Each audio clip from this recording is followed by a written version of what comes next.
হালকা গোলাপি আর সাদা পাপড়ি ফুলে ছেয়ে আছে গোটা গাছটা। জাপান যেতে হবে না, শীতে চেরি ব্লসম দেখার স্বাদ পূরণ হবে বাড়ির কাছে।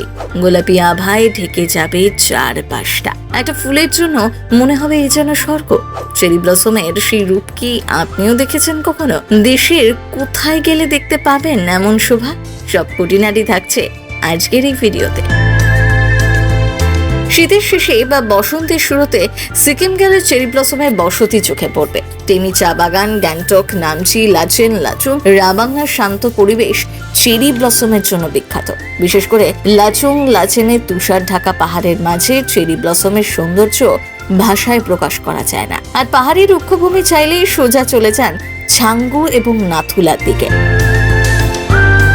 যেতে পারেন অরুণাচল প্রদেশের জিরো উপত্যকায়। গোলাপি সাদা ফুলের ভরা চেরি গাছ দেখার দারুণ ঠিকানা অরুণাচল প্রদেশের জিরো উপত্যকা। নভেম্বর থেকে এখানকার গাছ চেরি ফুলে ছেয়ে যায়। ফুলের মাঝে উকি দেয় উপত্যকার মনোরম পাহাড়ি ভূমি।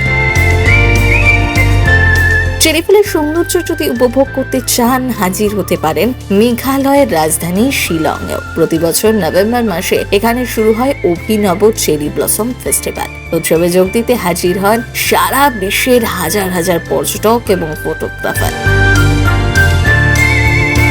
রাজধানী শিলং থেকে প্রায় 25 কিলোমিটার দূরে অবস্থিত মফলং গ্রামটিও চেরি ফুল দেখার আদর্শ জায়গা। অক্টোবর এবং নভেম্বর মাসে গ্রামটি চেরি ফুলে ভরে যায়। তখন এখানে ফটোগ্রাফারদের ভিড় যেন উপচে পড়ে।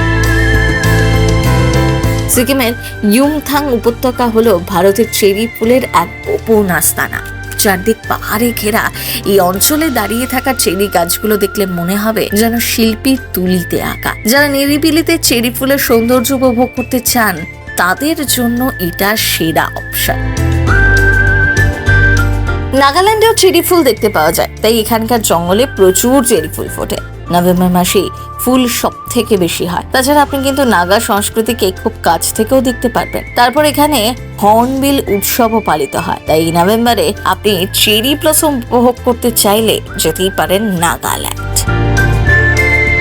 অনেক তো হলো অন্যান্য জায়গার কথা, এবার নিজেদের জায়গায় ফিরে আসি। নিজের রাজ্যে চেরি ফুলের সৌন্দর্য উপভোগ করতে চাইলে সোজা চলে যান দার্জিলিং। শীতের শেষ এবং বসন্তের শুরুতে চেরি ব্লসমে ছেয়ে থাকে Padmaja Naidu Himalayan zoology park এবং বাতাসিয়া লুপ।